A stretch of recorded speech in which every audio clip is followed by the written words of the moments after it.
కొన్ని గంటల్లో దేశవ్యాప్తంగా ఎన్నికల కౌంటింగ్ షురూ కానుంది. ముఖ్యంగా తెలుగు రాష్ట్రాల్లోని రాజకీయ నాయకుల దగ్గర నుండి సామాన్య ప్రజల వరకు అందరిలోనూ ఉత్కంఠ నెలకొంది. గెలుపు తమదంటే తమదే అంటూ అన్ని రాజకీయ పార్టీలు ధీమా వ్యక్తం చేస్తున్నాయి. తెలంగాణలో పార్లమెంటుకు, ఆంధ్రప్రదేశ్లో శాసనసభకు మరియు పార్లమెంటుకు ఎన్నికలు జరిగిన విషయం తెలిసిందే. ఈ నేపథ్యంలో మరికొన్ని గంటల్లో రాజకీయ నేతల భవితవ్యం తేలనుంది. తెలంగాణలో ప్రధానంగా కాంగ్రెస్, బీజేపీల మధ్య హోరాహోరీ పోరు జరుగుతుంటే ఏపీలో వైసీపీకి, టీడీపీ, జనసేన, బీజేపీ కూటమి మధ్య యుద్ధ వాతావరణం నెలకొంది. మరోవైపు ఎగ్జిట్ పోల్స్ కూడా అనేక రకాలుగా రావడంతో సర్వత్రా ఆసక్తి నెలకొంది. మరి గెలుపు ఎవరిది కానుంది? ఇదే అంశం మీద ఈరోజు చర్చను కొనసాగిద్దాం. నమస్తే, వెల్కమ్ టు అమ న్యూస్. నా పేరు లక్ష్మీనాగ్ నరహర్ శెట్టి.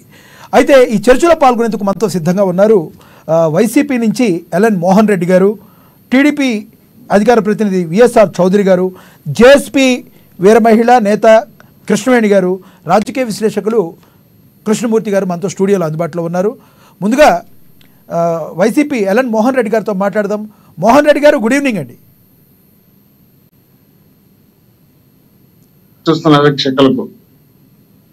మోహన్ రెడ్డి గారు, మరికొన్ని గంటల్లో ఏవైతే బాక్సుల్లో నిక్షిప్తమై ఉన్నాయో అందరికీ ప్రజా తీర్పు వెలువడనుంది. ఎలా ఉంది మీ వైసీపీ పార్టీకి ఏం జరగబోతుందని మీరు భావిస్తున్నారు? ఏం జరిగేదేమది ఊహించిందే కదా. ఫస్ట్ గవర్నమెంట్ వస్తున్న నమ్మకం మాకైతే ఉంది. మేము ఆ విధంగానే నడుచుకుంటూ వచ్చినాం. మేమేదో రాజకీయ పార్టీలతో పోటీ పడాలని, రాజకీయ పార్టీలతో మేము ఫైట్ చేయాలని, రాజకీయ పార్టీలతో మాకు ఈక్వేషన్ చేసుకోవాలని ఆలోచన అయితే మేము లేదు. మేము ప్రజలు దేవుని నమ్ముకున్నాం, దేవుని ప్రజలు నమ్ముకున్నాం కాబట్టి ప్రజలు తీర్పు ఇస్తారన్న నమ్మకం మాకు పూర్తిగా ఉంది. చరిత్రలో ఏ రాజకీయ పార్టీ కూడా ఇంత దగ్గరగా జనానికి వెళ్ళినటువంటి పార్టీ లేదు. మా పార్టీ తప్ప ఇంతవరకు దేశంలో, రాష్ట్రంలో పక్కన పెడితే దేశంలో ఏ పార్టీ కూడా ఇంతవరకు జనం దగ్గర పోయిన సందర్భాలు లేవు. అధికారం వచ్చిన తర్వాత ఏదో ఊరు గడప పోయి వచ్చే వాళ్ళు ఉన్నారు కానీ అధికారం వచ్చిన తర్వాత 3 సంవత్సరాల నుండి, కరోనా అయిపోయిన తర్వాత 3 సంవత్సరాల నుండి ప్రతిరోజు ప్రతి నియోజకవర్గంలో ఉన్నటువంటి స్థానికంగా ఉన్నటువంటి ప్రజాప్రతినిధులు ప్రతి ఇంటికి వెళ్ళడం జరిగింది. ఇంటికి వెళ్ళి మీ సమస్య ఏంటి, మీకు కావాల్సినటువంటి ఏమన్నా ప్రభుత్వం నుండి అందాల్సినట్టు అందినాయా లేదా ఎక్కడన్నా మీకు అందే దాంట్లో అవినీతి జరిగిందా, లేక ఎక్కడన్నా పక్షపాతం ఉందా, అర్హత ఉన్న ప్రతి ఒక్కరికి అందుతున్నాయా లేదనే కార్యక్రమం మీద బాగా జనం దగ్గరికి వెళ్ళినాం. కాబట్టి జనానికి కావాల్సింది ఏమైంది, లీడర్ దగ్గర ఉండాలా, లీడర్ అందుబాటులో ఉండాలా, లీడర్ చెప్పి మనం వాళ్ళకి కావాల్సినటువంటి సదుపాయాలు అందించే కార్యక్రమం చేసే విధంగా ఉండాలి. కాబట్టి అవన్నీ దగ్గరగా ఉండి అందించినాము కాబట్టి జనం. మోహన్ రెడ్డి గారు, ఎన్ని సీట్లు వస్తాయని మీరు అనుకుంటున్నారు? వైసీపీ పార్టీ ఎన్ని సీట్లు గెలవబోతుంది అనుకుంటున్నారు? మాకైతే వినేవాళ్ళు వేరే రకంగా అనుకోవచ్చు కానీ మేము 175కు టార్గెట్ పెట్టుకున్నాం. పెట్టుకున్న తర్వాత ఇక్కడ వచ్చినటువంటి కూటమి కానీ, ఆ కూటమి ద్వారా వాళ్ళు చేసినటువంటి దుష్ప్రచారం కానీ, వాళ్ళు చేసినటువంటి ఓవర్ గా అంటే వాళ్ళకి కావాల్సిన దానికన్నా ఎక్కువ ప్రచారం చేయడము, దాంతోపాటు జగన్మోహన్ రెడ్డి గారిని వ్యక్తిగతంగా విమర్శించడము, ప్రభుత్వం చేసినట్టు కూడా చేయనట్టు చెప్పడము, కేంద్రంలో చేయాల్సినట్టు కూడా మేమే చేయాలని చెప్పడము, కేంద్రం తెచ్చిన చట్టాలను కూడా ల్యాండ్ టైటిల్ యాక్ట్ లాంటివి మేమే తెచ్చినట్టు చూపించడము, రకరకాలుగా ప్రజలను ప్రలోభాలకు పెట్టడంతో పాటు ప్రజలను వేరే రకంగా మిస్గైడ్ చేసినారు. కాబట్టి ఒకవేళ కొంత తగ్గితే తగ్గొచ్చు. ఖచ్చితంగా గవర్నమెంట్ అయితే వస్తుందన్న నమ్మకానికి సూచనకు అప్పుడే వర్షాలు కూడా ఆంధ్రప్రదేశ్ లో స్టార్ట్ అయినాయి. కాబట్టి మాకు దేవుని మీద నమ్మకం, ఫస్ట్ నుండి మా నాయకుడు దేవుని మీద, ప్రజల మీద నమ్మకం చెప్తారు. కాబట్టి ఖచ్చితంగా మాకు అధికారం వస్తుంది అనేది మనస్ఫూర్తిగా ఉంది మాకు. మేమేదో మీ దగ్గరికి వచ్చి ముఖ్యస్థితి కోసమో లేక రాజకీయ పార్టీల కోసమో ఎవరు చూడాలనో ఎవరు వినాలనే ఉద్దేశంతో మేము చెప్పలేదు కానీ 100% మా గవర్నమెంట్ వస్తుందని నమ్మకం ఉంది. ఓకే మోహన్ రెడ్డి గారు, మీతో నేను మళ్ళీ మాట్లాడతాను. మనతో టీడీపీ అధికార ప్రతినిధి విఎస్ఆర్ చౌదరి గారు ఉన్నారు, ఆయనతో మాట్లాడదాం. చౌదరి గారు, గుడ్ ఈవినింగ్ సార్.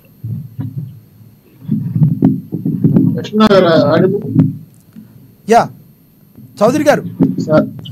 మొదట మీకు అమ్మాటి ప్రేక్షకులకి, జనసేన నేత కృష్ణవేణి గారికి, అలాగే వైఎస్ఆర్సీపీ నేత మోహన్ రెడ్డి గారికి నమస్కారాలు. రాష్ట్రంలో ఎన్నికలు ముగిశాయి. అందరూ ఉత్కంఠగా అరాలు తెచ్చే పరిస్థితుల్లో ఈరోజు అభ్యర్థులు ఎదుర్కొంటున్న పథకాలు రేపు వాటికి ముగిస్తుంది. ఏదేమైనా సరే ఎవరు అభిప్రాయాలు వాళ్ళకు ఉన్నాయి.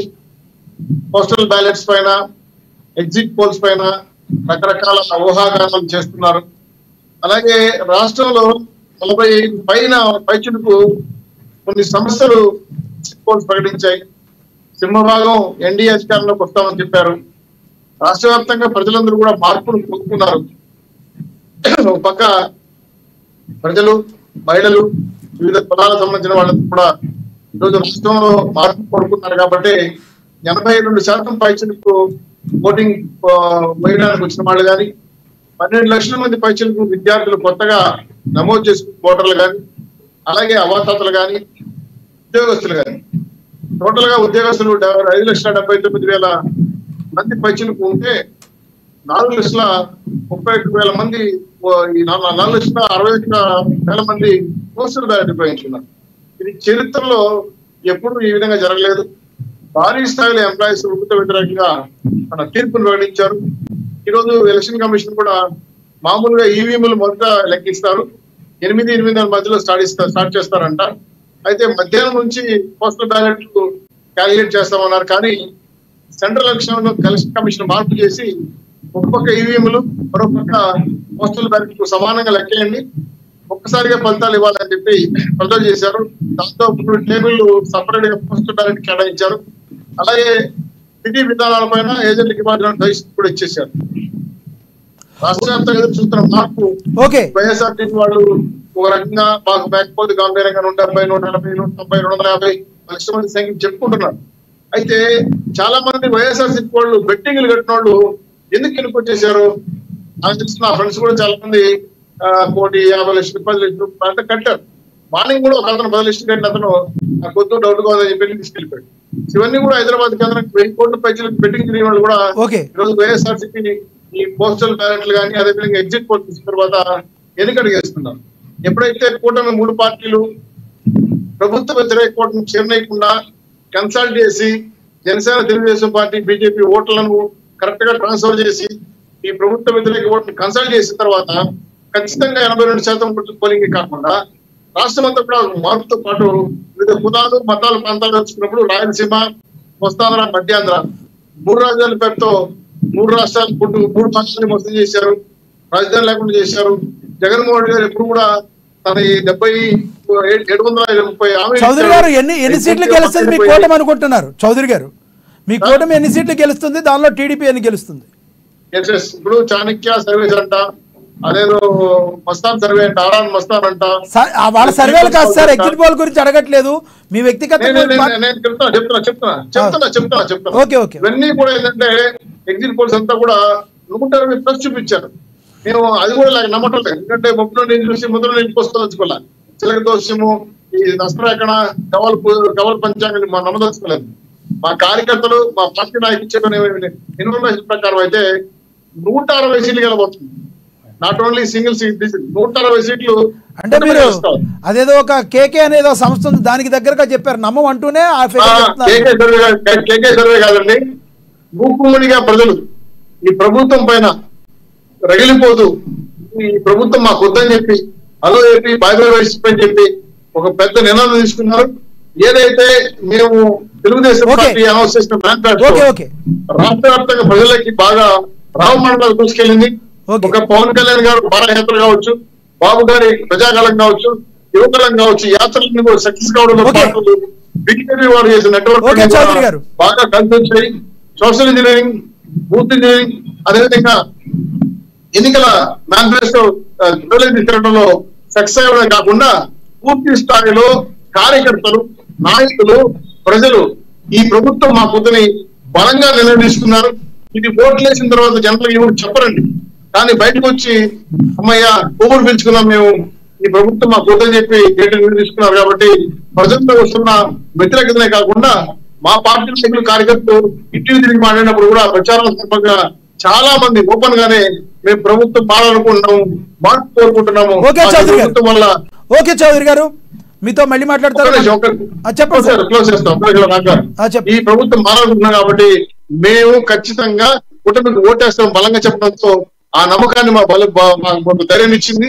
పొత్తుని ఆమోదించారు, ప్రజలందరూ కూడా గౌరవించారు, మమ్మల్ని గెలిపించారు. రేపు ప్రభుత్వాన్ని ఏర్పాటు చేయకపోతామని ఘటనగా చెప్పగలం. ఓకే చౌదరి గారు, మనతోటి జనసేన అధికార ప్రతినిధి నేత కృష్ణవేణి గారు ఉన్నారు, ఆవిడతో మాట్లాడదాం. కృష్ణవేణి గారు, గుడ్ ఈవినింగ్ అండి. కృష్ణవేణి గారు నా వాయిస్ వినబడుతుందా? Good evening. Me audio yeah please continue. అందరికీ నమస్కారం అండి. లక్ష్మీనాథ్ గారు, మీకు అమ్మాయి వీక్షకులకి, సోదరి గారికి, అలాగే మోహన్ రెడ్డి గారికి కూడా నమస్కారం అండి. గుడ్ ఈవినింగ్ అండి. కృష్ణవేణి గారు ఇప్పుడు ఏంటి, పవన్ కళ్యాణ్ గారు గెలిచిన తర్వాత మళ్ళీ పిఠాపురంకి రాజీనామా చేస్తారని, ఏదో ఎంపీగా వెళ్తున్నారని ఏదో రకరకాల మాటలు వస్తున్నాయి, నిజం ఉందా దానిలో?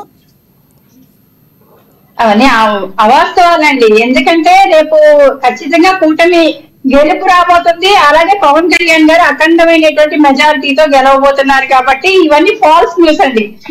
పవన్ కళ్యాణ్ గారు చెప్పారు, నేనైతే నా స్వస్థలం పిఠాపురం నియోజకవర్గాన్ని నా స్వస్థలం చేసుకుంటున్నానని.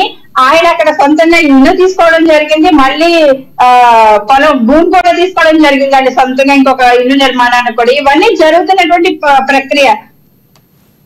పవన్ కళ్యాణ్ గారు అయితే పిఠాపురం నియోజకవర్గం నా స్వస్థలం అని చెప్పడం జరిగిందండి. అక్కడ రాజీనామా చేస్తారు, మళ్ళీ ఎంపీగా వెళ్తారు అన్నది ఇదంతా కూడా అవాస్తవం అండి, ఫాల్స్ న్యూస్. ఓకే కృష్ణవేణి గారు, ఏంటి రేపు ఎన్ని సీట్లు గెలవబోతున్నారు? జనసేన ఎన్ని గెలవబోతుంది, మరి టీడీపీ ఎన్ని గెలవబోతుంది, బీజేపీ ఎన్ని గెలవబోతుంది, మీరు వైసీపీ ఎన్ని గెలవబోతుంది అనుకుంటున్నారు?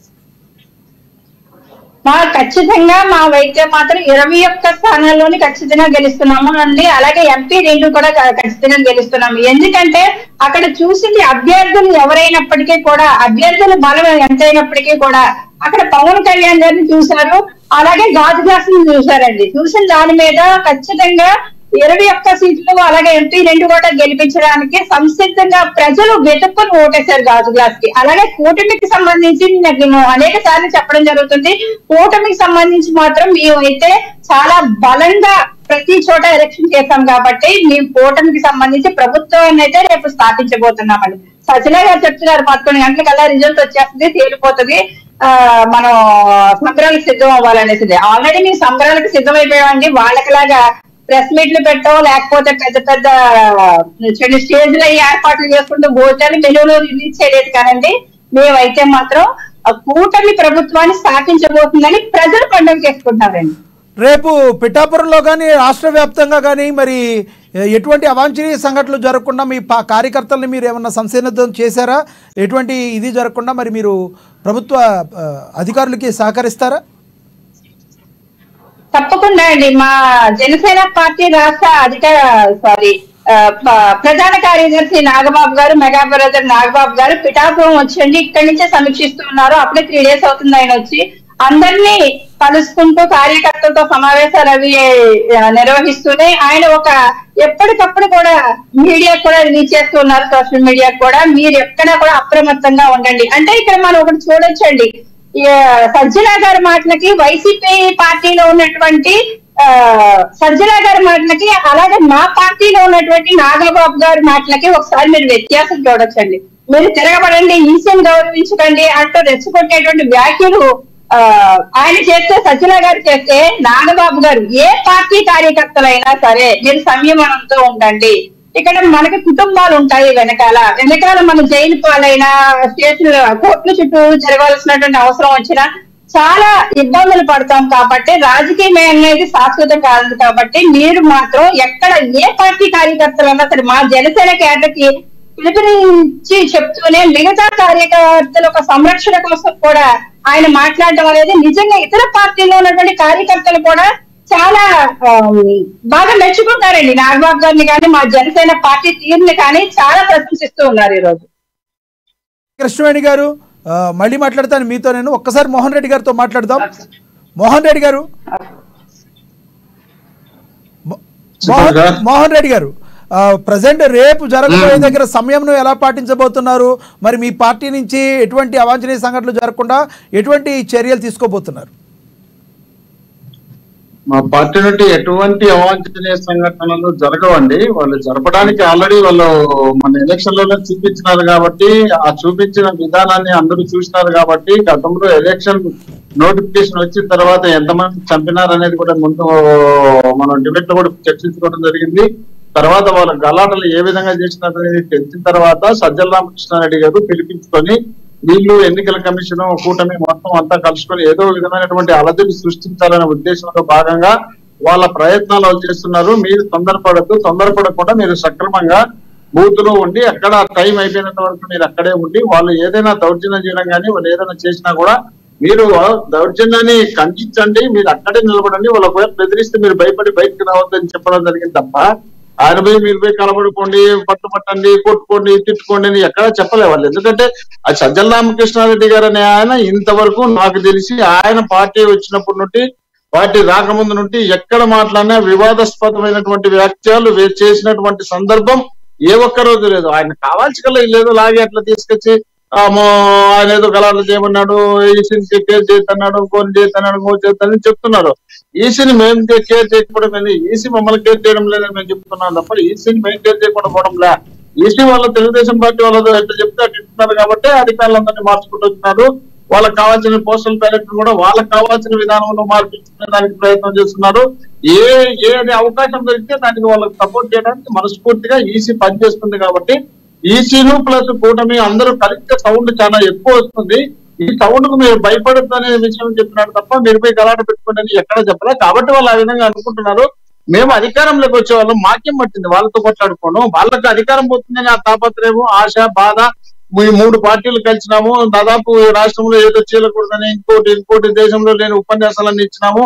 ఏ నాయకుడు విమర్శించిన విధంగా విమర్శించినాము. ఇంతవరకు ముఖ్యమంత్రి అనే క్యాండిడేట్ ను ఆ గౌరవమే లేకుండా దిగజార్చి మాట్లాడినాము. ఈ రోజు మళ్ళీ రాకపోతే జనం మమ్మల్ని ఏమంటారు, జనం ఏమనుకుంటారు, తర్వాత ఇతరులు ఏమనుకుంటారు అనే ఆలోచనలో భాగంగా దేశం యావత్తు ఆంధ్రప్రదేశ్ వైపు చూస్తుంది. కాబట్టి ఆంధ్రప్రదేశ్ వైపు చూసినప్పుడు సాక్షాత్తు ప్రధానమంత్రిగా నరేంద్ర మోడీ గారిని పిలిపించుకొని ఆయన ఏదో అక్కడ 350 సీట్లు 300 సీట్లు వస్తాయన్నప్పుడు ఆంధ్రప్రదేశ్ లో 0 పరిస్థితి వచ్చే దారుణంగా ఉంటుంది. ఆ పరిస్థితి రాకుండా ఉండాలంటే మనం సౌండ్ ఎక్కువ చేయాలంటే మనకు సపోర్ట్ కావాలా.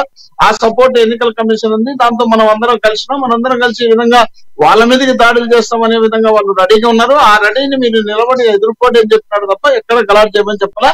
ఖచ్చితంగా మాకు అధికారంలోకి వస్తాం కాబట్టి మాకు గలాట్ చేయాల్సిన అవసరం కూడా లేదు. మేము గలాట్ చేయమని ఎక్కడ చెప్పలేదు. వాళ్ళు తాడిపెత్తలో కానీ వాళ్ళు తీసుకొచ్చి ట్రాక్టర్లతో ఇంటి మీదకి తీసుకొచ్చి పొగమామలు వేసి వాళ్ళు అంతా దౌర్జన్యం చేసిన మా క్యాండిడేట్ ఎమ్మెల్యే క్యాండిడేట్ అక్కడ దౌర్జన్యం కూడా చేయడం లేదు. కాబట్టి వాళ్ళంతటి వాళ్ళే కల్పించుకొని మేము చేసినామని చెప్పే విధంగా వాళ్ళు ప్రయత్నం చేస్తున్నారు. వాళ్ళకి ఎందుకంటే ఎక్కువ మీడియా వ్యవస్థలు ఉన్నాయి కాబట్టి వాటన్నిటి ద్వారా మమ్మల్ని విలన్లు చేయడానికి వాళ్ళు ప్రయత్నం చేస్తున్నారు. కానీ జనం మమ్మల్ని హీరోలాగా చూస్తున్నారు తప్ప విలన్లాగా చూడటం లేదు. అది వాళ్ళ విజ్ఞప్తి చేసి పెట్టడం ఏం జరగాల్సిందో రేపు తొందరలోనే తేలిపోతుంది. మీకు మీడియా వ్యవస్థలు ఏమీ లేవా?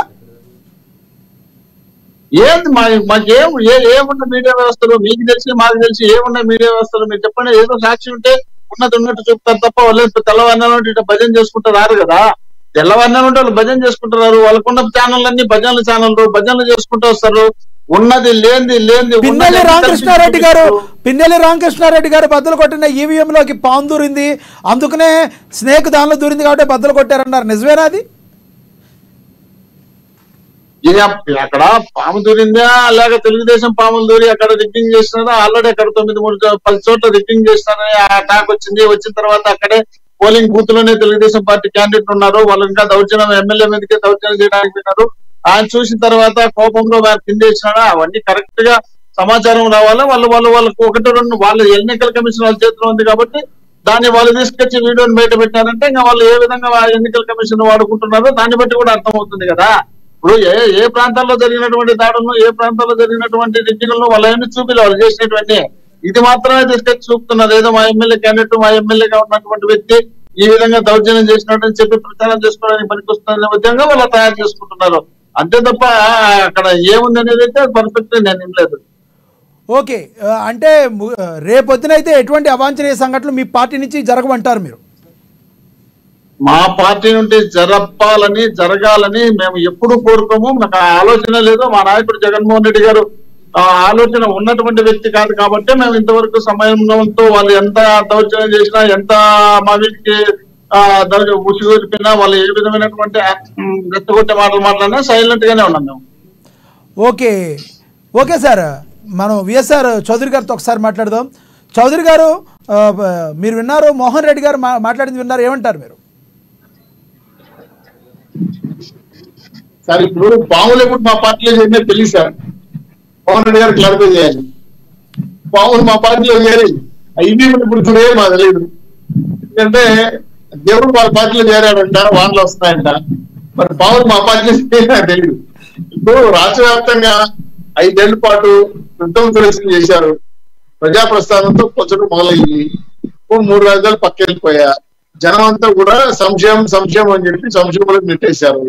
జగన్మోహన్ రెడ్డి గారు నిజంగా పనిచేసే వాళ్ళందరినీ పక్కన పడేసి ఆయన చుట్టూ కొంతమంది రెడ్డిలు చేర్చుకున్నాడు.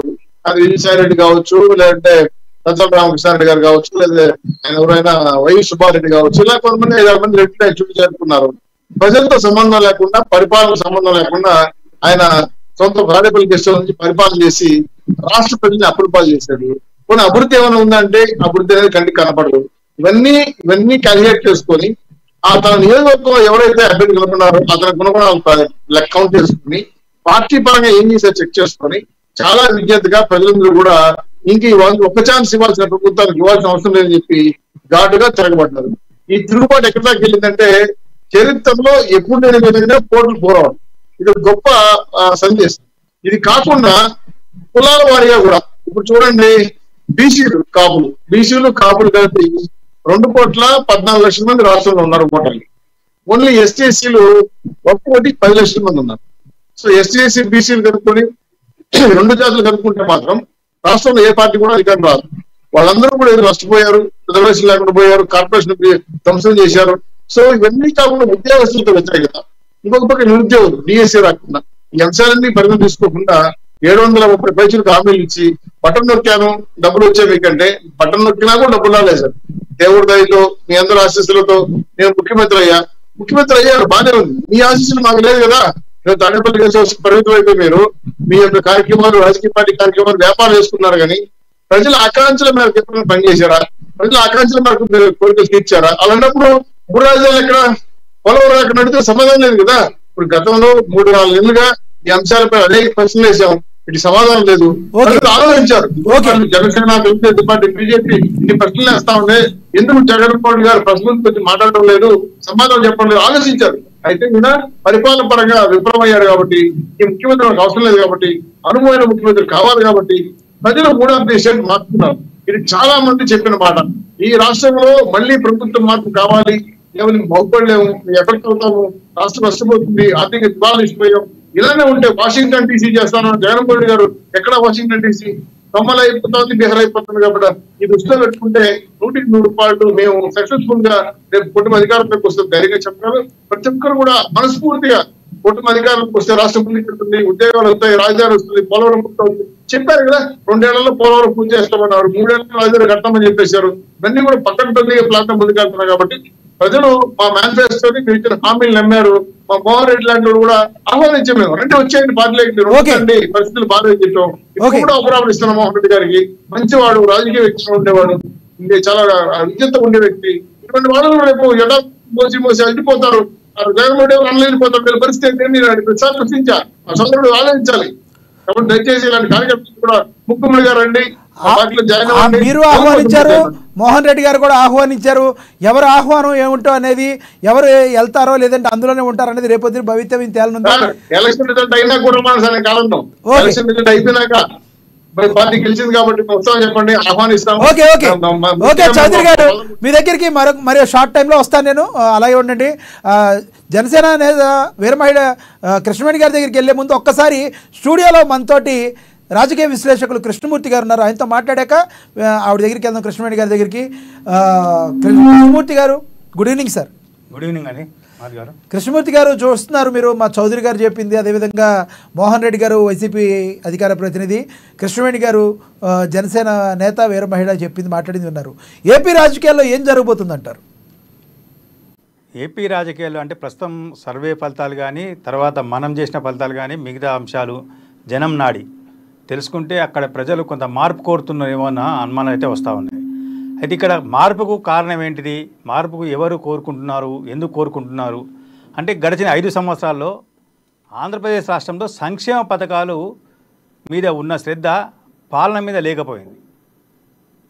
పాలన గాడిలో పెట్టడంలో జగన్మోహన్ రెడ్డి విఫలమయ్యారేమో అన్న అనుమానాలు అయితే అక్కడ ప్రజలు వ్యక్తం చేస్తూ ఉన్నారు. ఎన్నికలకు ముందు ఇచ్చిన హామీలను 100% నెరవేర్చామని చెప్పేసి ఎన్నికల ప్రచారం చెప్పినట్టు వైఎస్ జగన్మోహన్ రెడ్డి రాజధాని ఎక్కడ అనేది ఇప్పటికీ ఈరోజు కూడా క్వశ్చన్ మార్క్గా ఉంచారు.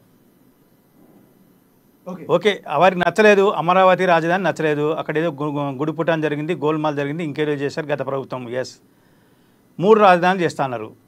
3 రాజధానిలో కనీసం ఒక రాజధానినైనా చేస్తే బాగుండేది. అడ్మినిస్ట్రేషన్ రాజధానా, లేకపోతే జ్యుడిషియల్ రాజధానా, ఇంకోటి ఎకనామిక్ రాజధాని, ఏదో ఒక రాజధానిని అక్కడ కొంచెం నిర్మించి అక్కడ కొంత దాన్ని గాడిన పెట్టుంటే కనీసం ఒక రాజధాని అంటే ఉన్నది 5 సంవత్సరాలే, స్వల్పకాలమే కావచ్చు. కానీ దీంట్లో ఈ విషయంలో ఇటు 3 రాజధానులు ఏర్పాటు చేస్తామన్న ఈ 3 మేజర్ సిటీసు, ఇటు వైజాగ్ కానీ, విజయవాడ కానీ, కర్నూలు కానీ, ఈ 3 సిటీసు, అటు అమరావతి ప్రజలు అంటే మాకు నిన్నటి వరకు మా క్యాపిటల్ చేస్తామన్నారు, మాకు భూములు విలువ పెరుగుతాయి, మా ల్యాండ్ విలువ పెరుగుతాయి, మేము ఏదో రాజధానికి మేము ఇచ్చిన మా ఖ్యాతి ఉంటుంది, రాజధాని నిర్మాణంలో మా పాత్ర ఉంటుంది, మేమేదో చరిత్రలో ఉంటామని చెప్పేసి అనుకున్న అమరావతి ప్రజలు కొంత నిరాశకు గురయ్యారు. ఇక్కడ మాకు క్యాపిటల్ సిటీ వస్తుంది, జ్యుడిషియరీ క్యాపిటల్గా వస్తుంది కాబట్టి ఇక్కడ కర్నూలు ప్రజలు కానీ, ఇటు వైజాగ్ ప్రజలు కానీ, అటు విజయవాడ ప్రజలు కానీ వీళ్ళు కూడా కొంత గందరగోళంలో ఉన్నారు. అసలు వస్తుందా రాదా, ఏమవుతుంది అంటే ఈ నేపథ్యం ఖచ్చితంగా ఈ ఇంపాక్ట్ అనేది ప్రస్తుతం ఎన్నికల్లో కనబడుతుంది, స్పష్టంగా కనబడే అవకాశాలు కనబడుతున్నాయి. అయితే ఇప్పుడు ఇక్కడ మనం చెప్పుకోవాల్సిన అంశం ఏంటంటే ఏపీ ఫలితాల విషయంలో ఎవరికి వారుగా చెప్తా ఉన్నారు, ఎవరి ధీమా వాళ్ళకు ఉన్నది. కానీ కూటమి కలవడం అనేది కొంత వైసీపీకి మైనస్గా మారింది. అదే ఇండివిజువల్గా లాస్ట్ టైం 2019 ఎన్నికల్లో జనసేన వేరుగా పోటీ చేసింది, చంద్రబాబు నాయుడు వేరుగా పోటీ చేశారు, బీజేపీ ఉనికి ఉన్నా లేకున్నా బీజేపీ కూడా పోటీ చేసింది. ఎంతో కొంత 0.1%, 1%, 1% తర్వాత విషయం అది. కానీ ఖచ్చితంగా కొన్ని ఓట్లు చీలాయి. ఈ మూడు పార్టీల ఓట్లు ఒక దగ్గరికి రావడంతో కొంత వైసీపీకి కొంత కష్టకాలంగా ఉందని మనకున్న సమాచారం. ఓకే సార్, ఏపీ అలా పెడితే అట్ ద సేమ్ టైం రేపు పొద్దున కౌంటింగ్ మనకి పార్లమెంట్ ఎన్నికలు జరిగిన తెలంగాణలో కూడా రేపు కౌంటింగ్ జరగనుంది. మరి తెలంగాణలో ప్రధాన పోటీ ఎవరెవరి మధ్య ఉండే అవకాశం ఉంది, రేపు ఏం జరగబోతుందంటే ఏం చెప్తారు మీరు? తెలంగాణలో ఖచ్చితంగా మొదటి నుంచి చెప్తా ఉన్నారు అందరూ. అంటే మొన్న ప్రచారం జరిగిన తీరు కానీ, అభ్యర్థుల ఎంపిక విషయం కానీ, ప్రచారంలో వచ్చినటువంటి ప్రచార అంశాలను మనం కొంత పరిశీలిస్తే, సమగ్రంగా పరిశీలిస్తే ఖచ్చితంగా కాంగ్రెస్ వర్సెస్ బీజేపీయే ఇక్కడ పోటీగా ఉండబోతుంది. నిన్న సర్వేలో వచ్చినటువంటి, సర్వేలు నమ్ముతారు నమ్మరు అది వేరు, ఎగ్జిట్ పోల్స్లో వచ్చినటువంటి మనం తీసుకుంటే రిజల్ట్ కూడా తీసుకుంటే హోరాహోరీ పోరు కాంగ్రెస్ వర్సెస్ బీజేపీ అనేది ఉంది. బీజేపీ అనూహ్యంగా ఇదివరకు ఏదో పుంజుకున్నట్టుగా కనబడుతుందని ఎగ్జిట్ పోల్స్ ఇచ్చినాయి. అంటే జాతీయ ఎగ్జిట్ పోల్స్ కూడా బీజేపీకి అనుకూలం ఇచ్చిందంటే మరి ఒకవేళ నరేంద్ర మోడీ ఇంకొకసారి వస్తున్నారు అనుకున్న విధంగా ఇచ్చారనుకోవాలా? నిజంగానే వాస్తవ రూపంగా తెలంగాణలో పరిస్థితులు ఉన్నాయా? ఇక్కడ అసలు లోక్సభ ఎన్నికలు జరిగిన మొత్తం దేశవ్యాప్తంగా, ఒక తెలంగాణ, ఆంధ్రప్రదేశ్, ఒరిస్సా, మీ స్టేట్ కాకుండా ఓవరాల్గా మనం తీసుకుంటే ఖచ్చితంగా మోడీ చరిష్మా మీదనే ఎన్నికలు జరిగాయి. బీజేపీ కానీ ఎన్డీఏ కూటమి కానీ నమ్ముకున్నది కూడా ఓన్లీ మోడీ చరిష్మానే. 10 సంవత్సరాల మోడీ పాలన చేసినటువంటి సంక్షేమ పథకాన్ని చెప్పుకుంటూ మోడీ పనితీరును ప్రజలకు వివరించడంలో బీజేపీ కొంచెం సక్సెస్ అయింది. అంటే మెజారిటీ పర్సెంట్ అభ్యర్థులు నరేంద్ర మోడీని చూసే ఎంపీ క్యాండిడేట్కి ఓటేయడం జరుగుతుందంటారా మీరు? ఖచ్చితంగా. ఓకే, మోడీ షోనే. అసలు బీజేపీ కూడా అక్కడ ఉంది అంటే ఒక బ్రాండ్గా పోతుంది కాబట్టి ఆ బ్రాండ్కు అంబాసిడర్ ఎవరు అంటే నరేంద్ర మోడీ. ఓకే, ఆ అంబాసిడర్ని చూసి మాత్రమే ఓట్లేసారు. ఏపీలో కూడా అనూహ్యంగా ఎమ్మెల్యే 10 సీట్లలో పోటీ చేస్తుంది, పుంజుకునే అవకాశం ఉందంటారు ఏపీలో? ఖచ్చితంగా ఏపీలో కూడా ఖాతా తెరిచే అవకాశం, అసెంబ్లీలో ఖాతా తెరిచాను, లోక్సభలో గతంలో తెరిచే అవకాశం. ఇప్పుడు అంటే రాష్ట్రం విడిపోయిన తర్వాత 6 సీట్లో పోటీ చేస్తుంది, ఎంపీ సీట్లో 10 సీట్లు ఎమ్మెల్యే పోటీ చేస్తుంది. అంటే ఇక్కడ ఉన్నటువంటి ప్రస్తుతం ఉన్న పరిస్థితుల్లో ఇక్కడ బీజేపీ లాభపడే అవకాశం ఉంది. కూటమితో జత కట్టడంతో టీడీపీకి లాభపడింది, బీజేపీకి లాభపడింది, జనసేన కూడా కొంత లాభపడుతుంది. ఈ 3 కూటమిలు చేయడంతో, అంటే 3 పార్టీలు కూటమిగా ఏర్పడి పోటీ చేయడం ద్వారా అంటే ప్రభుత్వ వ్యతిరేక ఓటు చీలకుండా ఈ కూటమి తన వైపు తిప్పుకునేందుకు కొంత సఫలమైంది ఇందులో. ఓకే సార్, కృష్ణమూర్తి గారు మళ్ళీ మళ్ళీ మాట్లాడతాం మీతో. జనసేన నేత వీర మహిళ ఒకసారి కృష్ణవేణి గారితో మాట్లాడదాం.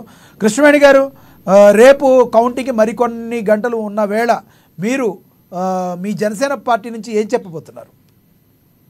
జన సైనికులకి పిలిపేమేమో మేము ఎప్పుడు చెప్పేదండి, ఎప్పుడు కూడా కౌంటింగ్ ఏజెంట్లుగా వెళ్లే వాళ్ళందరూ కూడా చాలా అప్రమత్తంగా ఉండాలి, చాలా సంయమనంతో ఉండాలనేసి మా ప్రధాన కార్యదర్శి నాగబాబు గారు చెప్పడం జరిగింది. అలాగే మేమంతా కూడా ఎక్కడికక్కడ కౌంటింగ్ ఏజెంట్లుగా వెళ్లే వాళ్ళందరికీ కూడా చెప్పడం జరుగుతుందండి. ఎందుకంటే వైసీపీ ఓడిపోతుందన్న ఒక టెన్షన్ అయితే వాళ్ళలో ఉంది కాబట్టి ఖచ్చితంగా అక్కడ ఎలాంటి ఆల్రెడీ సజ్జల గారి మాటల గురించి మనకి చర్చ జరుగుతూనే ఉందండి. ఉన్నప్పుడు వాళ్ళు ఎలాంటి దౌర్జన్యాల కన్నా పురుగొల్పేటువంటి అవకాశం ఉంది కాబట్టి ఈసీ కూడా చాలా కట్టుదిట్టమైనటువంటి చర్యలు అయితే తీసుకుంటారని చెప్పడం జరిగింది. అంటే ఈసీని కూడా లెక్క చేయలేనటువంటి వ్యక్తులు కౌంటింగ్ ఏజెంట్లుగా వైసీపీ నుంచి వెళ్తే కనుక అక్కడ వాళ్ళు ఎలాంటి దౌర్జన్యాలు కన్నా సరే కానీ దిగేటువంటి అవకాశం ఉంది కాబట్టి పూర్తిగా అక్కడైతే మాత్రం చాలా కట్టుదిట్టమైనటువంటి భద్రతనైతే మాత్రం ఏర్పాటు చేయాలండి. మా నాయకుల నుంచి అయితే మాత్రం, మా కూటమి సభ్యుల నుంచి అయితే మాత్రం మేము ఎప్పుడు ప్రజాస్వామ్యాన్ని గౌరవిస్తాం కాబట్టి మేము ఎప్పుడు కూడా ఎలాంటి అవాంఛనీయ ఘటనలకి పాల్పడేటువంటి అవకాశం లేదు. అలాగే మా క్యాడర్ ని ఎక్కడికక్కడ సంయమనం పాటించాలని చెప్పడం జరుగుతుంది సార్. జగన్మోహన్ రెడ్డి ఒకవేళ గాన కూటమి ప్రభుత్వాన్ని స్థాపిస్తే జనసేనకి ఏమేమి మంత్రి పదవులు వచ్చే అవకాశం ఉన్నాయని మీరు అనుకుంటున్నారు? కూటమి ఖచ్చితంగా ప్రభుత్వాన్ని స్థాపిస్తుందండి. స్థాపించిన తర్వాత విజయోత్సవాల తర్వాత అవన్నీ ఇరు పార్టీల అధ్యక్షులు కూర్చొని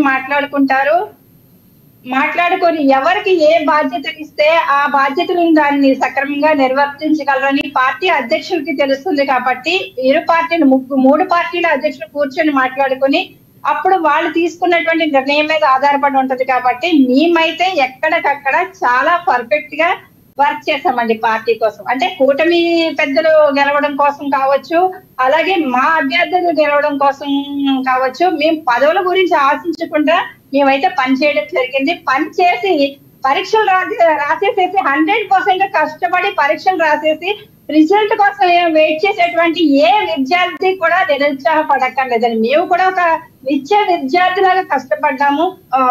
జనసేన పార్టీ కోసం ఎలా కష్టపడ్డామో అలాగే కూటమి గెలుపు కోసం కూడా అలాగే డే అండ్ నైట్ కష్టపడ్డాం కాబట్టి మాకు ఎటువంటి టెన్షన్ లేదండి. మార్క్ టాపింగ్ చేసిన వాళ్ళకో లేకపోతే పవన్ కళ్యాణ్ గారికి ఎంత మెజారిటీ ఉండబోతుంది అనుకుంటున్నారు? ఎంత మెజారిటీ రాబోతుంది అనుకుంటున్నారు? అత్యధిక మెజారిటీ అండి. నేనైతే మా వాళ్ళు ఎప్పుడు కూడా లక్ష శిక్ష అని అంటున్నారు కానీ వాస్తవాలు మాట్లాడండి కృష్ణవేణి గారు. అక్కడ వంగా గీత గారు కూడా గట్టి పోటీ ఇచ్చారన్నట్టుగా కూడా తెలుస్తుంది. మీరు వాస్తవంగా మాట్లాడితే ఎంత మెజారిటీ వస్తుంది అనుకుంటున్నారు? నాకు వాస్తవంగా అయితే మాత్రం 70,000 పైచీలకు మెజారిటీ వస్తుందండి. అంటే మేము ఒక ఎలక్షనీరింగ్ చేసిన వ్యక్తులుగా, ఎలక్షన్ దగ్గర నుంచి చూసిన వ్యక్తులుగా 70,000 పైచీలకు మెజారిటీ అయితే మాత్రం ఖచ్చితంగా వస్తుందండి. ఓకే కృష్ణవేణి గారు, మళ్ళీ మాట్లాడతాం మీతో. మనం ఒకసారి మోహన్ రెడ్డి గారితో మాట్లాడదాం. మోహన్ రెడ్డి గారు, ఏంటండి ముద్రగడ పద్మనాభం గారు పద్మనాభ రెడ్డిగా పేరు మార్చుకుంటున్నారంట, మీకేం అభ్యంతరం లేదా అంటున్నారు వాళ్ళు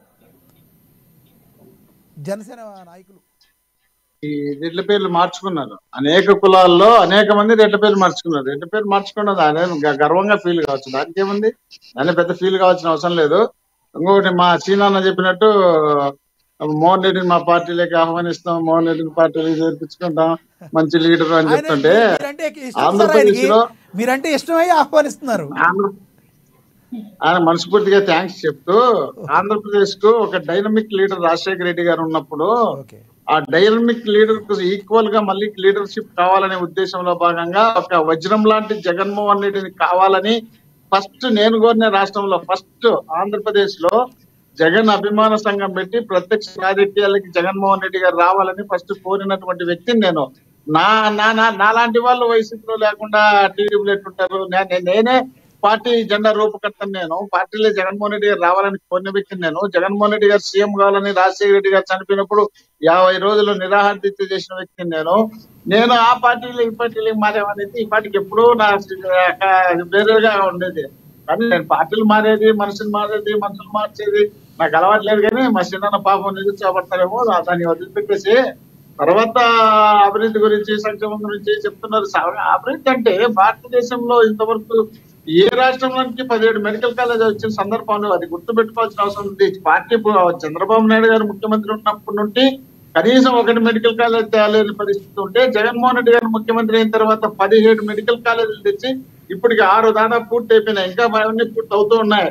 ఆ 31 లక్షలు ఇంటి పట్టాలు ఇచ్చినటువంటి వ్యక్తి జగన్మోహన్ రెడ్డి గారు. 5 లక్షలు పూర్తి చేసి 20 లక్షలు ఇప్పుడు రన్నింగ్ లో ఉన్నాయి.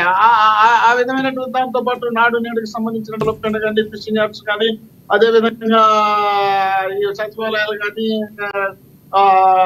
విలేజ్ క్లినిక్స్ కానీ, ఆ లైబ్రరీస్ కానీ, ఇవన్నీ ఎక్కడ డెవలప్మెంట్ అంటే ఒకేసారి 3 సంవత్సరాల్లో 2 సంవత్సరాలు కరోనా వచ్చింది. కరోనా వచ్చినప్పుడు దాదాపు 30,000 కోట్ల రూపాయలు కరోనా ఖర్చు పెట్టారు. ఆ తర్వాత ఉచిత విద్యుత్ ప్రతి సంవత్సరం 12,000 కోట్ల రూపాయలు ఖర్చు అవుతుంది. ఇట్లా ఇన్ని ఖర్చులు పోతూ ఉద్యోగస్తులకు ఇవి అవి అన్ని తీసేసిపోతూ ఈ విధమైనటువంటి డెవలప్మెంట్ చేసినటువంటి ఏకైక ముఖ్యమంత్రి జగన్మోహన్ రెడ్డి గారు. అయితే వీళ్ళు ముఖ్యమంత్రిగా ఉన్నప్పుడు వీళ్ళు చేసినటువంటి ఘనకార్యాలు ఏం లేవు.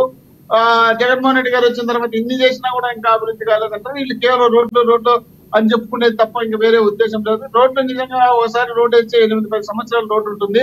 అలాంటి రోడ్లు వీళ్ళు అధికారంలో ఉన్నప్పుడు ఏ ఒక్క చోట ఒక్క రోడ్డు కూడా వేయలేదు. కాబట్టి అప్పుడిప్పుడు కాంగ్రెస్ వేసిన రోడ్డు ఈ వర్షాలు కాకుండా ఎక్కువ జగన్మోహన్ రెడ్డి గారు వచ్చిన తర్వాత వర్షాలు వచ్చినాయి కాబట్టి ఆ వర్షాలు పోయితే దాని గురించి ఏమైనా చెప్పుకోవడానికి అవకాశం ఉంది. అదే విధంగా రాజధాని గురించి మాట్లాడుతున్నారు. రాజధాని 5 సంవత్సరాల అధికారంలో ఉన్నటువంటి చంద్రబాబు నాయుడు గారు, ఎన్డీఏ కుటుంబంలో అధికారంలో ఉన్నటువంటి చంద్రబాబు నాయుడు గారు, పవన్ కళ్యాణ్ గారి సపోర్ట్ తో అధికారంలో ఉన్నటువంటి చంద్రబాబు నాయుడు గారు అక్కడ 4-3 బిల్డింగ్లు కట్టి అవి తాత్కాలిక రాజధాని అని చెప్పి ఆ రాజధాని ఊసే లేకుండా చేసి అదే రింగ్ రోడ్ అని చెప్పి దాని అవతల ఔటర్ రింగ్ రోడ్డా లేక అవినీతి రింగ్ రోడ్ వేసి పెట్టి దాన్ని పాడు చేసి పెట్టి తర్వాత మోహన్ రెడ్డి గారు అవన్నీ వాళ్ళు సరిగ్గా చేయలేదనే కదండి ప్రజలు మీకు అధికారం ఇచ్చింది.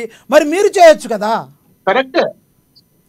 నేనేమంటున్నానంటే మేము 3 సంవత్సరాలు మాకు టైం ఉండేది. 3 సంవత్సరాలు మా విశ్వ ప్రయత్నం చేస్తున్నాం. మాకు అనేక రకాలుగా వీళ్ళు ప్రతిపక్షం సపోర్ట్ చేసేదాన్ని బదులు ఆపోజిట్ చేసుకుంటూ వస్తున్నారు. ప్రతి విషయంలోనూ కోర్టుకు పోతున్నారు. కోర్టులో పెట్టి ప్రతి స్టార్ట్ చేస్తానే పెండింగ్ పెట్టిస్తారు. వీళ్ళ కోర్టును ఎలక్షన్ కమిషన్ వీళ్ళను మేనేజ్ చేసే బాగా శక్తి వీళ్ళకు ఉంది. ప్రజలను మేనేజ్ చేయలేరు కానీ వ్యవస్థలను మేనేజ్ చేస్తారు. ఈ మేనేజ్ చేయడం వల్ల మాకు అనేక రకాలుగా ఇబ్బందులు గురి చేయడం జరిగింది. మా నాయకుడు చిన్న వయసులో ఉన్నటువంటి నాయకుడు ప్రజలతో మంచి సంబంధాలు పెట్టుకోవాలి, ప్రజలతో మనం మమేకం కావాలి, ప్రజలే మనకు దేవుళ్ళు అనే విధంగా ఆయన పనిచేసే కార్యక్రమం పెడితే ఆయన ఏదో లోపల కూర్చుంటాడు బయటకు పోతాడు. ప్రతి నిత్యం జగన్మోహన్ రెడ్డి గారు ఏదో ఒక జిల్లా తిరుగుతున్నారు, ఏదో ఒక జిల్లాలో బటన్ నొక్కుతున్నారు. దాన్ని చూస్తున్నాము. చూసిన తర్వాత ఆయన ఫలితాలు అంటారు, లోపల ఉన్నాడు అంటాడు, బయటకు రాలేదంటారు. రాజకీయ విశ్లేషకులు కృష్ణమూర్తి గారు ఏదో క్వశ్చన్ అడుగుతున్నారు మిమ్మల్ని. మోహన్ రెడ్డి గారు, కృష్ణమూర్తి గారు రాజకీయ విశ్లేషకులు మిమ్మల్ని ఏదో క్వశ్చన్ అడుగుతున్నారు. సార్ మీరు వ్యవస్థలు సహకరించలే కానీ ప్రజలు పూర్తి స్థాయిలో సహకరించారన్నారు కదా, అంటే మరి మీకు ప్రజలు ఓట్లు వేశారంటారా? 100%. ఎందుకు డౌట్ ఎందుకు? అంటే మీరు ఆ నమ్మకంలో ఆ విశ్వాసం ఉందా అని దాంట్లో డౌట్ ఎవరికి లేదు. 100% ఉంది. రేపు చూస్తాం కదా. ఎందుకంటే రేపు మనం మళ్ళీ మీరు ఏదో టైమింగ్ లో డిబేట్ పెట్టాడు. ఆ డిబేట్ మీరు కూడా చూద్దాం. ఖచ్చితంగా. ఎందుకంటే పని చేయకపోతే మాటలు చెప్పి తప్పించుకుంటే, అవినీతులు చేసి తప్పించుకుంటే, నిజంగా మీరు చెప్పినట్టు ఓటు వేసినారంటే ఎక్కడో దిట్టు భయం ఉండేది అనమాట లోపల. ఏమో వేసినారు లేదు అని. ఇప్పుడు మీరు బాగా చూసింటారు. నాకన్నా ఎక్కువ మీరు ఎక్స్పీరియన్స్ ఉన్నటువంటి వ్యక్తి, మీరు ఏజ్ ఉన్నటువంటి వ్యక్తి. రాజీవ్ గాంధీ గారు ఒక మాట చెప్పేవాళ్ళు ఆయన ప్రధానిగా ఉన్నప్పుడు. ₹1 మనం రిలీజ్ చేస్తే అది బెనిఫిషియరీ చేరేటప్పుడు కేవలం 10 పైసలు మాత్రమే చేరుతుందని సాక్షాత్తు రాజీవ్ గాంధీ గారే చెప్పిన సందర్భం ఉంది. ఈ రోజు మీరు నేను అందరం చూడంగా 2,76,000 కోట్ల రూపాయలు సరాసరిగా వాళ్ళ అకౌంట్ ఒక్క పైసా కూడా లేకుండా వేసినటువంటి ఏకైక ముఖ్యమంత్రి జగన్మోహన్ రెడ్డి.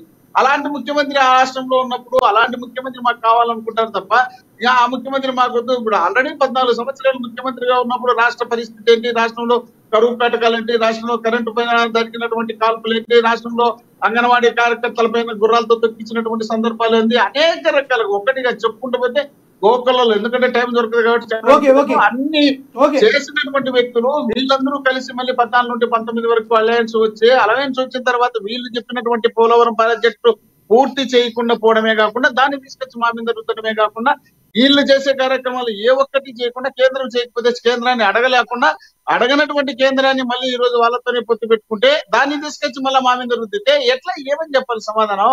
కాబట్టి వీళ్ళు చేసినటువంటి తప్పులన్నీ ప్రజలకు తెలుసు కాబట్టి వీళ్ళని దూరం పెడుతున్నారు, మమ్మల్ని దగ్గర రాణించుకుంటున్నారు. ఒకవేళ సరిగ్గా ఏదో ఒడిదుడుకుల్లో ఇబ్బందుల్లో చేయలేకపోయినా నెక్స్ట్ ఖచ్చితంగా చేస్తాడనే నమ్మకం జగన్మోహన్ రెడ్డి గారి మీద ఉంది. వీళ్ళ మీద ఆ నమ్మకం లేదు. వీళ్ళు ముగ్గురు ఆల్రెడీ ఇంత ముందు ఉన్నారు కాబట్టి మళ్ళీ వీళ్ళే వస్తే వీళ్ళు చేసేది ఏముందని జనంలో ఇక్కడ ఫీల్ అయింది కాబట్టి ఎవరు ఎన్ని చెప్పినా జనం ఖచ్చితంగా జగన్మోహన్ రెడ్డి గారి నాయకత్వాన్ని బలపరిచినారనే దానికి రేపే చూపిస్తాం, రేపే తెచ్చిపోతుంది. మోహన్ రెడ్డి గారు కంక్లూడ్ చేయండి. కనుక అదే కాబట్టి దాంట్లో ఎటువంటి పరిస్థితుల్లో మనం అనుమానించాల్సిన అవసరం లేదు. ఈ రాష్ట్రంలో ఉన్నటువంటి పేద బడుగు బలహీన వర్గాలు దాదాపు 60% మాకు ఓటు శాతం మాకు పడి ఉంటుందనే ఆలోచన మాకుంది. వీళ్ళు అనుకున్నంత ఈజీగా ఇవ్వలేదు. ఓటు శాతం పెరిగింది కాబట్టి 82% పెరిగింది కాబట్టి అది ప్రతిపక్షానికి అనుకూలంగా ఉంటుంది, అధికార పార్టీకి వ్యతిరేకంగా ఉంటుందని వీళ్ళు భావిస్తున్నారు. ఆ విధంగా భావించాల్సిన అవసరం ఉన్నాయి. ఈ రాష్ట్రంలో ఉన్నటువంటి దాదాపు పేద బడుగు బలహీన వర్గాలతో పాటు 100% సంక్షేమ కార్యక్రమాలు లబ్ధి చేకూర్చినటువంటి గవర్నమెంట్ మా గవర్నమెంట్ కాబట్టి ఆ గవర్నమెంట్ ను మనం పోగొట్టుకుంటే మళ్ళీ ఇబ్బంది అవుతుంది. ఈ రాష్ట్రంలో దేశంలో ఉన్న పార్టీలన్నీ ఏకమై ఈ రాష్ట్రం మీద దాడి చేస్తున్నాయి, జగన్మోహన్ రెడ్డి గారి మీద దాడి చేస్తున్నాయి, ఈ మీడియాలన్నీ కలిసి కింద పడుతున్నాయి. ఇలాంటి టైంలో మనం సపోర్ట్ చేయకపోతే జగన్మోహన్ రెడ్డి గారు ఇబ్బంది పడతారు. జగన్మోహన్ రెడ్డి గారు ఎన్నికపోతే మళ్ళీ మనకి ఇలాంటి ముఖ్యమంత్రి రాడు అని జనం రాత్రి క్యూ కట్టుకుని ఓటేసినారు అనేది మా భావన. ఆ భావన తగ్గట్టే ఆ పర్సెంటేజ్ పెరిగింది. ఆ పర్సెంటేజ్ పెరిగింది కాబట్టి మాకు ఆ స్థానాలు వస్తాయని మీకు ఆ నమ్మకం ఉంది. ఖచ్చితంగా జగన్మోహన్ రెడ్డి గారు సీఎం అవుతారు. చౌదరి గారు కంక్లూడ్ చేయండి సార్. సార్, రాష్ట్రంలో ప్రతి ఒక్కరూ మార్పును కోరుతున్నారు. నేను చెప్పిన మాట కాదు, ప్రజలు చెప్పిన మాట. ఇప్పుడు మీడియా కూడా చెప్తా ఉంది. 5 ఏళ్లుగా రాష్ట్ర ప్రభుత్వం ఈ విధంగా అభివృద్ధి కార్యక్రమాలు పక్కన పడేసింది. ఆ సంక్షేమం బటనొకటి కార్యక్రమాలు తప్ప ఇంకేం చేయలేదు. ఒక రకంగా లా అండ్ ఆర్డర్ ప్రధానంగా మహిళల రక్షణ లేదు.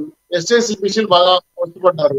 ఇంకో పక్క ఉద్యోగాలు లేవు, ఇంకో పక్క ఉద్యోగస్తులకు జీతాలు లేవు, ఇంకో పక్క రాష్ట్రం అంతా కూడా ఆరోగ్యశ్రీ పూర్తిగా పనిచేసింది. పూర్తిగా అన్ని వ్యవస్థలు విఫలమవడంతో, పరిపాలన కుంటుపడడంతో కేవలం మంత్రివర్గం కానీ మంత్రులు కానీ స్టాంపుగా నిలిచిపోతుంది. రాష్ట్రం అంతా కూడా గగ్గోలు పడతా ఉన్నారు. ఇరిగేషన్ ప్రాజెక్టులు ఒక్కడు కూడా పూర్తి చేయకుండా రైతుల ఆత్మహత్యల్లో మొదటి స్థానం, కౌలు ఆత్మహత్యలు 3 స్థానం కాబట్టి రైతులు కూడా కడగట్టు పరిస్థితి. ఇప్పుడు కూడా నా ఎస్సీ, నా బీసీ, నా ఓసీలు అంటారు కానీ మా రైతులు ఎప్పుడు అడిగిన మాట కూడా సందర్భాలు లేదు జగన్మోహన్ రెడ్డి గారు. కాబట్టి ఇవన్నీ కూడా అన్ని కులంలో రైతులు ఉంటారు.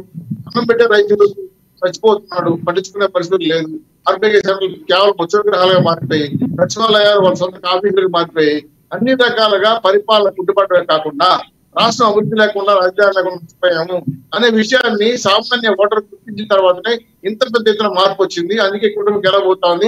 రేపు కోరబోతున్నారు. కొద్దిగా గ్యాప్ ఇచ్చారు. ఒక్కరోజు బ్లాక్ పర్సన్ రిలీజ్ అవుతుంది. అంతా వెళ్ళిపోతుంది, అనుమానం అక్కర్లేదు. 160 సీట్లతో 3 పార్టీలు ప్రభుత్వం ఏర్పాటు చేయబోతున్నాం కాబట్టి మాకు ఎటువంటి సందేహం, ధైర్యంగా ముందుకు వెళ్తున్నాం. మేము హ్యాపీగా ఉన్నాం. వైసీపీ వాళ్ళకి బీపీలు పెరుగుతున్నాయి కాబట్టి వాళ్ళు కోపంగా కూడా మాట్లాడుతున్నారు. సార్ డిబేట్ చూశాను. మా మోహన్ రెడ్డి గారు మాట్లాడలేండి, ఆయన సబ్మిట్ వేరే విషయం. చాలా మంది తప్పాలు తెచ్చుకొని తిట్టుకుంటున్నారు. అవి కూడా కరెక్ట్ కాదు. ఇంకో చివరిగా ఒక విషయం తెలుసుకున్నాను ఏంటంటే, రేపు కౌంటర్లో ఏజెంట్ చాలా సమన్వయంగా వ్యవహరించాలి. తప్పుడు ఓట్లో లేదా తప్పుగా జరుపుకుంటే రికౌంట్ అడగండి కానీ గొడవలు పెట్టుకోవద్దని మేము రిక్వెస్ట్ చేస్తున్నాం. మా యొక్క కార్యకర్తలకి, పార్టీ నాయకులకి ప్రతి ఒక్కరు కూడా పేపర్ పెన్ పాత్ర అలో చేస్తున్నారు కాబట్టి 6 గంటలకు లోపలికి వెళ్ళిపోవాలి. రిలీవర్స్ ఉండరు. నైట్ ఎదురైనా క్లోజ్ చేసుకొని సీల్ వేసుకొని రావాల్సిన అవసరం ఉంది. సీల్ చెక్ చేసుకోవాలి ఓపెన్ చేయడం తీసేటప్పుడు.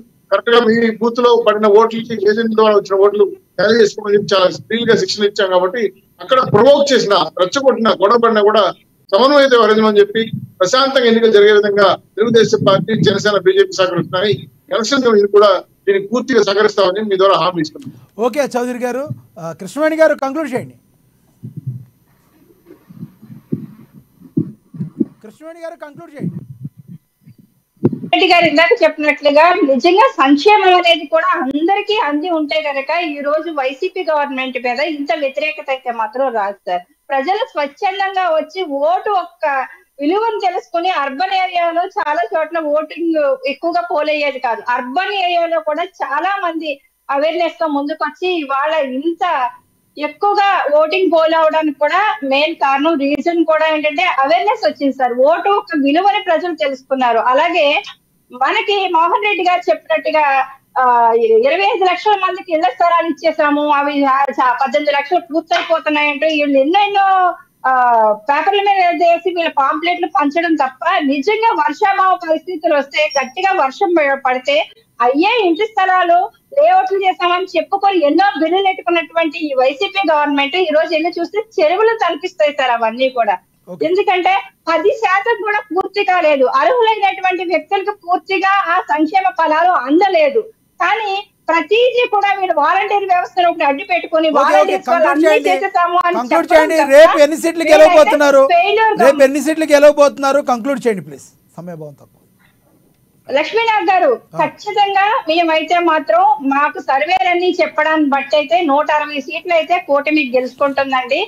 ఆ 15 సీట్లకు మాత్రమే వైసీపీ పరిమితం కాబోతుంది, ప్రతిపక్షంగా రాబోతుంది. కాబట్టి మేమంతా కూడా చాలా కాన్ఫిడెంట్ గా ఉన్నాము. అలాగే మేము ఎలాంటి సంయమనంగా కార్యకర్తలు ఉండమని చెప్పడమే కాదు, విజయోత్సవాల్లో కూడా ఎక్కడ ఎలాంటి అవసరతలు కూడా చేసుకోకుండా కార్యకర్తలందరూ కూడా ఆనందోత్సవాలతో ఉండాలని కోరుకుంటున్నామండి. మా కూటమి అయితే మాత్రం ఖచ్చితంగా రేపు ప్రభుత్వాన్ని స్థాపించబోతుంది. ఓకే కృష్ణమూర్తి గారు మీరు చూశారు ఏపీలో రేపు ఒక రకంగా చెప్పాలంటే భారతదేశం మొత్తం కూడా ఏపీ వైపు చూస్తున్న పరిస్థితి. మరి ఏపీలో రేపు పొద్దున ఏ విధంగా ఉండబోతుంది, ఎవరికి ఎడ్జ్ ఉండే అవకాశం ఉందో మీరు అనుకుంటున్నారు? సార్, ఎడ్జ్ అనేది పోటీ పడ్డ ప్రతి పార్టీ తను గెలవాలని కోరుకోవడం సహజం. అది కానీ ఎడ్జ్ ఎవరికి ఉన్నా కానీ సహనంతో, పార్టీల కార్యకర్తలు సహనంతో ఉండాలి. నాయకులు కూడా కార్యకర్తలను కొంత అదుపులో ఉంచుకునే విధంగా. కొంతమంది కార్యకర్తలు కోరుకుంటారు అభిమాన పార్టీ రాకున్నా, అభిమాన నాయకుడు రాకున్నా వాళ్ళు కొంత ఆవేశపడే అవకాశం ఉంది. అట్లాంటి ఆవేశపడే కార్యకర్తలను వాళ్ళ పట్ల కొంత జాగ్రత్తగా ఉండి ఎలక్షన్ కమిషన్ ఏదైతే నిబంధనలు విధించిందో దాన్ని తూచా తప్పకుండా పాటించి పూర్తి స్థాయిలో, అంటే మొన్న ఎలక్షన్ సందర్భంగా ఏం జరగాలి ఏపీలో గొడవ, దురదృష్టవశాత్తు ఏంటంటే ఎలక్షన్ తర్వాత అక్కడ చెదురుమదురు కాదు, హింసాత్మక సంఘటన మొదలైనవి. చెదురుమదురు కాదు, చంపడము, నరుక్కోవడము, ఇవి చాలా అసలు ఒక రకంగా చెప్పాలంటే ఒకప్పుడు బీహార్, ఉత్తరప్రదేశ్ రాష్ట్రాలను మరిపించారు. కృష్ణమూర్తి గారు, ప్రధానంగా తెలంగాణకి ఏపీకి ఈ కౌంటింగ్లో కానీ వీటిలో కానీ ప్రధానమైన కారణం ఏంటంటే డిఫరెన్స్ ఈ ప్రజల మధ్య వ్యత్యాసం అనుకోవాలా, లేకపోతే ఏంటి గొడవలు జరగడానికి? లేదంటే తెలంగాణలో ప్రశాంతమైన వాతావరణంలో మొన్న ఎన్నికలు జరిగినాయి, ఆల్మోస్ట్ కౌంటింగ్ కూడా అలాగే ప్రశాంతంగా జరిగింది అసెంబ్లీ ఎన్నికల్లో. రేపు కూడా ఎలా జరగబోతుంది అంటారు? షార్ట్గా చెప్పండి. తెలంగాణలో మనము నాయకులను మనము ఇక్కడ కించపరిచేది మన ఉద్దేశం కాదు, కానీ ఏపీలో రాజకీయ నాయకుల ప్రసంగాలు కూడా ఆ రకంగా ఉన్నాయి సార్. ఓకే, భాష ఇక్కడ కొంతమంది నాయకులు మాత్రమే తెలంగాణ భాషను కొంత భ్రష్టు పట్టించారు. ఓకే, కానీ అక్కడ ప్రతి నాయకుడు అదే కోణంలో వెళ్ళారు. నిన్ను చూసి నేను, నన్ను చూసి నువ్వు అన్నట్టుగా అట్లా ఒకరిని చూసి ఒకరు వెళ్ళారు. అది కార్యకర్తలకు ఒక రకమైనటువంటి రెచ్చగొట్టే విధానాలకు దారితీసిందని మనం నాయకులు సంయమనం పాటించాలి. ఖచ్చితంగా నాయకులు సంయమనం పాటించి శ్రేణులను, పార్టీ కార్యకర్తలను పోతే పోయింది లేరా, తర్వాత చూసుకుందాం, గెలిస్తే గెలిచాం, సంబరాలు ఇప్పుడొద్దు, మెల్లగా నిదానంగా చేసుకుందాం, పరిస్థితులు బాగాలేవు, మన వర్గం, మా వ్యతిరేక వర్గం కొంత ఆందోళనకరంగా ఉంది, వాళ్ళు కొంత బాధలో ఉన్నారు, వాళ్ళు ఇంకా రెచ్చగొట్టకుండా మనం ఊరుకుందాము, తర్వాత ఇప్పుడు విజయోత్సవాలు చేసుకుందాం. గెలిచిన వాళ్ళు ఈ రకంగా ఉండాలి, ఓడిన వాళ్ళు కొంత సమన్వయం పాటించాలి. ఓకే, పాటించి అంటే పోయింది ప్రజా తీర్పును మనం శిరసావించాలి. కాబట్టి దానికి కొంత ఖచ్చితంగా ఉంటే ప్రశాంతమైన వాతావరణం ఉంటుంది, ఎటువంటి ఇబ్బందులు ఉండవు, లా అండ్ ఆర్డర్ రాదు. అసలు ప్రజలు కూడా ఒక రకంగా సమయాన్ని పాటించారు.